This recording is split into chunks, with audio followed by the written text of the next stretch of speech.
Oi galera, tudo bem? Hoje a gente vai ter uma videoaula, né? Vou conversar um pouquinho com vocês. Como vocês já devem ter visto, eu vou aparecer aqui no cantinho, né? Vocês vão conseguir me ver e vão conseguir ouvir minha voz.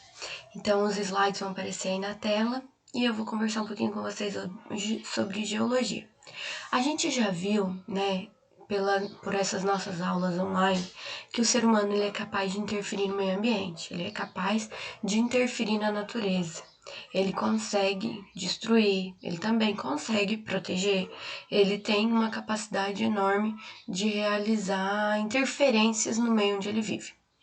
Mas o planeta Terra em si, sem a interferência humana, ele já tem vamos dizer assim, alguns fenômenos que acontecem naturalmente. Para a gente entender esses fenômenos, a gente tem que entender um pouquinho de geologia. O que quer dizer geologia, professora? Geo vem. Peraí que eu vou colocar aqui um laserzinho pra gente conversar. Geo vem de terra. Logia vem de estudo. Então quer dizer que é o estudo do planeta Terra. Então, quando a gente fala em geologia, a primeira coisa que a gente vai falar é das camadas que compõem o planeta Terra. Quando a gente fala em camadas, a gente tem que lembrar dessa imagem aqui, pessoal. Um planeta Terra, né, um globo, e ele tem várias casquinhas, tá? Várias camadinhas. A primeira camada, que é essa mais externa, onde a gente pisa, onde estão os oceanos, onde estão os continentes, é a crosta terrestre. Aqui está a litosfera, onde a gente estuda o solo, por exemplo. Logo após a crosta, que ela é fina, a gente vai ter o manto. O manto ele pode ser dividido em duas partes, manto interno e manto externo. O manto ele é formado de magma.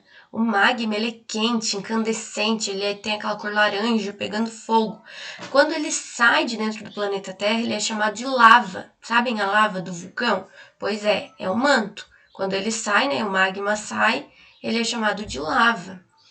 Já mais dentro, mais internamente ainda, a gente tem o núcleo. O núcleo também pode estar dividido em duas partes.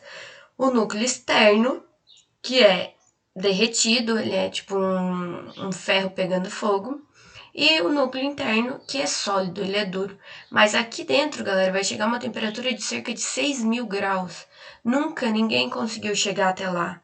É muito quente, então os cientistas eles conseguem falar o que tem aqui dentro, porque a gente tem algumas rochas que caem, né, em meteoritos de outros planetas e acredita-se que ali seja a mesma constituição do planeta Terra.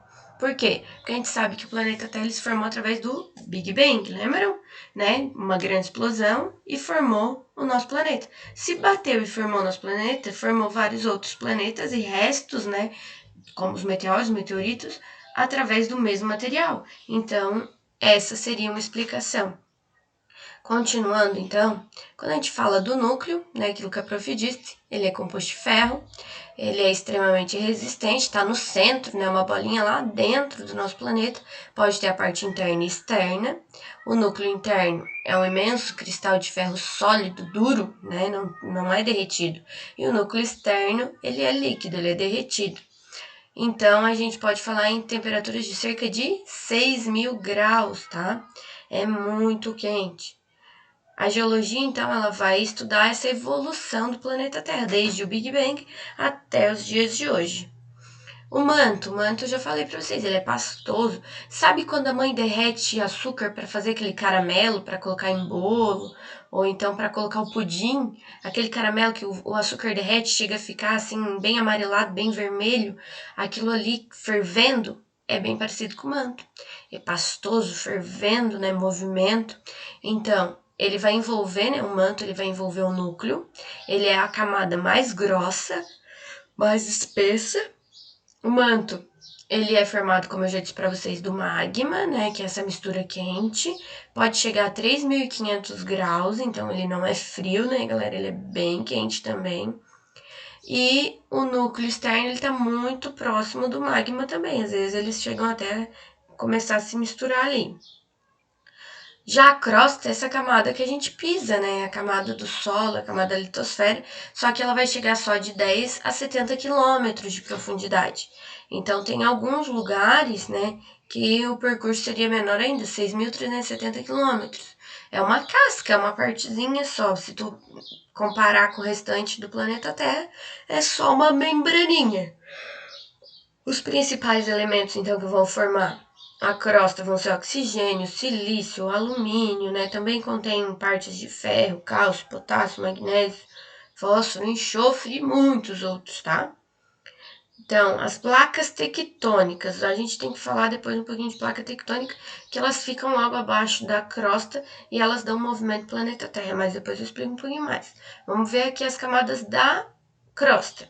A crosta, a gente já viu lá quando a prof falou do solo, lembram? Que, né, provavelmente no ano passado, a gente estudou o solo, e lembra que a prof falava que tinha o solo, tinha o subsolo, e a rocha matriz, a rocha é aquela que formou esse solo, ela foi se quebrando, ó, formando partes menores, até que deu origem a esse solo. O solo, ele ainda tem uma mistura aqui de matéria orgânica, né? Plantas que morreram, animais que morreram, galhos que foram cortados de árvore, eles vão apodrecendo e formando a matéria orgânica que se mistura com a parte mineral das rochas e forma o solo. Então, esse é a nossa principal parte da crosta. Aqui é falando um pouquinho mais, né? Rocha matriz é a rocha mãe, que forma o solo. O subsolo é a camada onde ainda tem rocha matriz picada. E o solo é a camada mais fininha, aonde já se quebrou. Então, por que é importante, né, o estudo do interior da Terra? É importante para a gente conseguir verificar como que acontecem alguns fenômenos, como que se forma o nosso solo, por que alguns solos são melhor para plantação, para agricultura e outros não. Então, tem várias possibilidades através do estudo do planeta Terra, dessas camadas da Terra. E hoje a gente vai falar um pouco mais sobre a questão das placas tectônicas. Vocês já devem ter ouvido falar, já devem ter estudado em geografia. Então, as placas tectônicas, elas se movimentam. O que são as placas tectônicas? São grandes placas rochosas que estão abaixo da crosta terrestre e elas se batem, né? Elas acabam uma empurrando a outra, ou uma subindo em cima da outra, ou às vezes elas estão se afastando, que também pode gerar aqui uma grande depressão, um grande buraco onde elas se afastam. Imaginem, abaixo do solo a gente tem a rocha matriz, abaixo da rocha matriz a gente tem essas placas enormes. Se uma tá vindo para cá e a outra tá vindo para cá, elas se batem. Quando elas se batem, a gente vai ter aqui terremoto. Se for um oceano, bateu, gerou aquele impulso, ó, a gente vai ter um tsunami, né, uma onda gigante. Se tiver aqui uma rachadura, por exemplo, elas estão se afastando. Aqui pode ter um vulcão, por onde vai sair lava desse vulcão. Então, esses fenômenos, eles são através da movimentação das placas. As placas, elas se movimentando, elas geraram a deriva continental. O que é a deriva continental? A deriva continental é a movimentação dos continentes. Né? Os continentes, eles estão se afastando. A gente já teve um período do planeta Terra em que a gente tinha apenas um continente, que era chamado Pangeia. Tá aqui ele, ó, a ideia de Pangeia, todo mundo junto, e aqui tá passando uma animaçãozinha, eu quero que vocês prestem atenção. Era tudo junto e eles vão se separando, se separando, se separando, e fica como está hoje, aqui, tá? E eles vão continuar se separando, se afastando, e a gente pode até encontrar lá do outro lado de novo, ó. Aqui era Pangeia, começou a se separar, né, formou Gondwana e Pangeia, 2 continentes, e depois começou a dividir, ó, América, África, Europa, Ásia, né?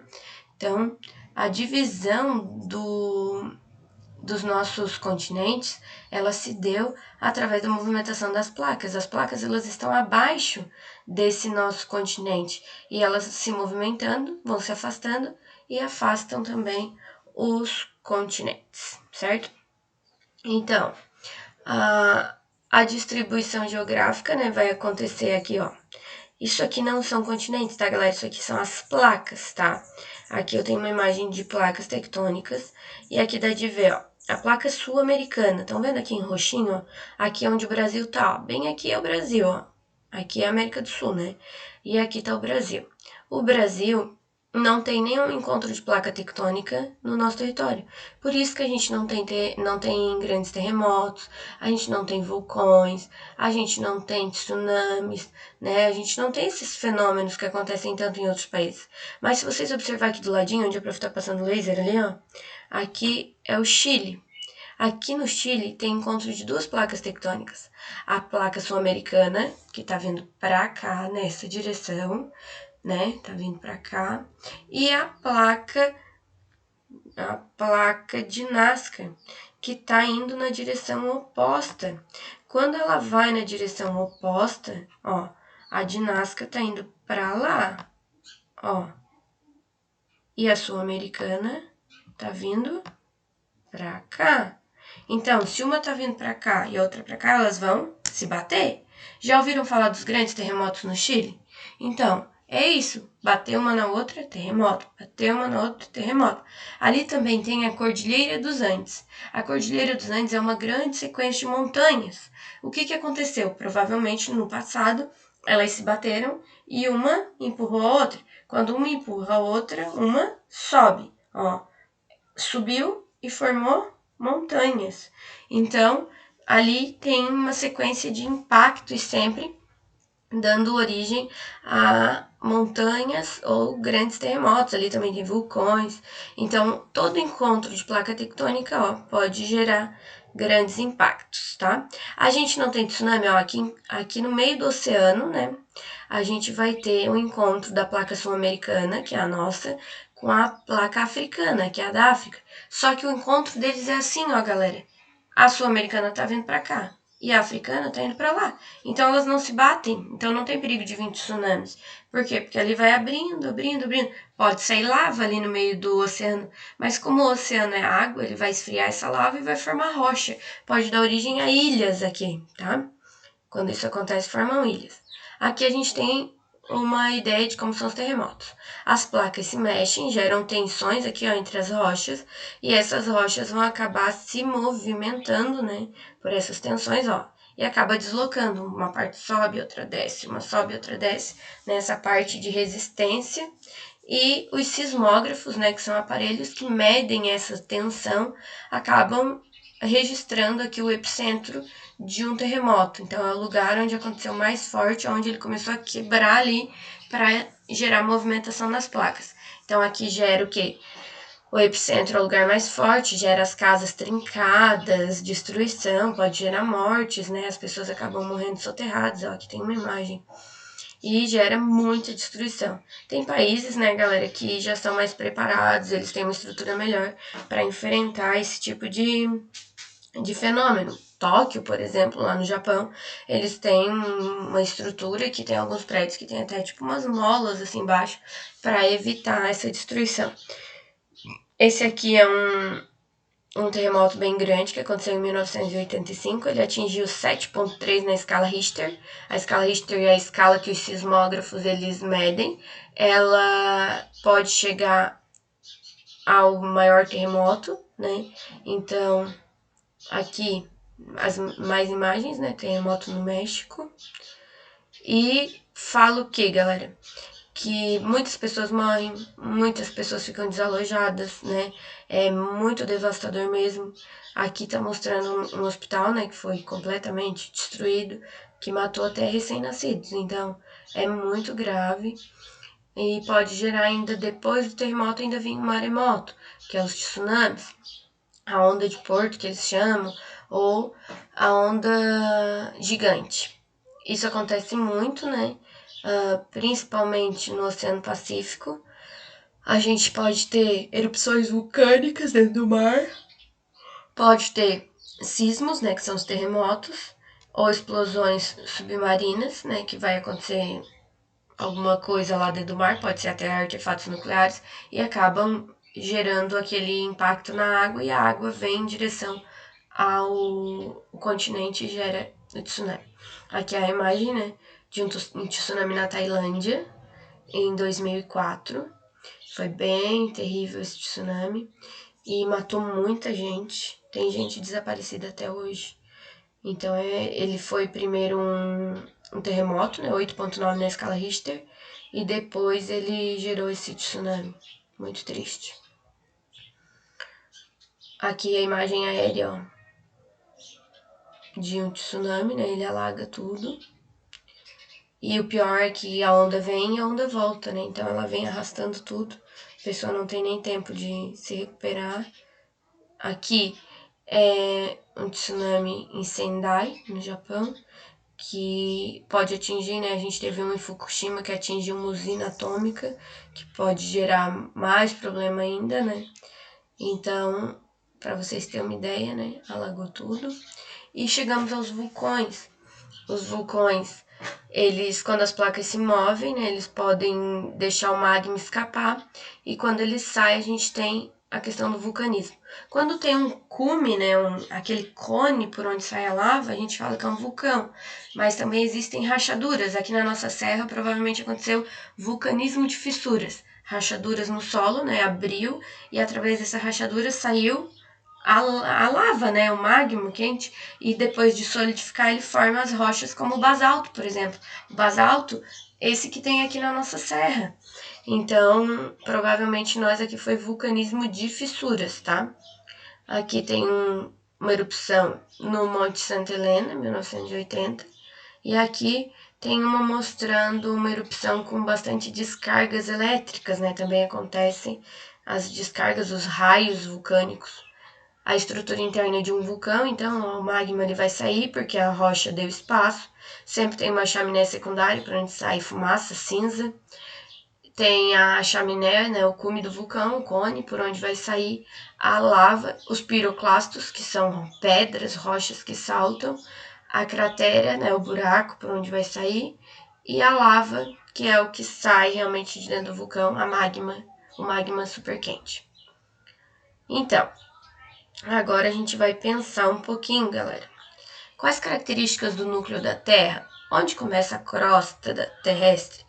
Qual o outro nome que ela recebe? O que são placas tectônicas? O que elas sustentam em cima delas? O que determina o movimento das placas tectônicas? Agora tu dá um pausezinho aí no vídeo, pega o caderno de ciências e anota essas perguntas para vocês responderem depois. Aqui, pesquisa, tá? Porque no Brasil a atividade sísmica é pouco intensa, já falei, se vocês lembram, melhor não precisa pesquisar. De que forma os cientistas podem conhecer o interior da Terra? Também já falei, se prestou atenção, não precisa pesquisar. Qual profissional especialista na análise das ondas sísmicas? Tem ali no slide, se vocês quiserem voltar, pode ser. Ou pesquisem, tá? E o que são bombas piroclásticas? Essas vocês têm que dar uma pesquisadinha, tá?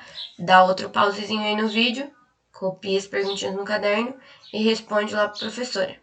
Assim que terminar, vocês tiram uma fotinha do caderno com tudo respondido ou digita lá para a professora no Google Sala de Aula, tá? E até a próxima, galera. Espero que vocês estejam bem e a gente possa se encontrar em breve, né? Tô morrendo de saudade. Se cuidem, façam as atividades com bastante atenção, dedicação, tá? Até mais. Abraços. Qualquer dúvida, manda lá no WhatsApp pra prof, pode perguntar no Google Sala de Aula também, tá? Beijo, até mais.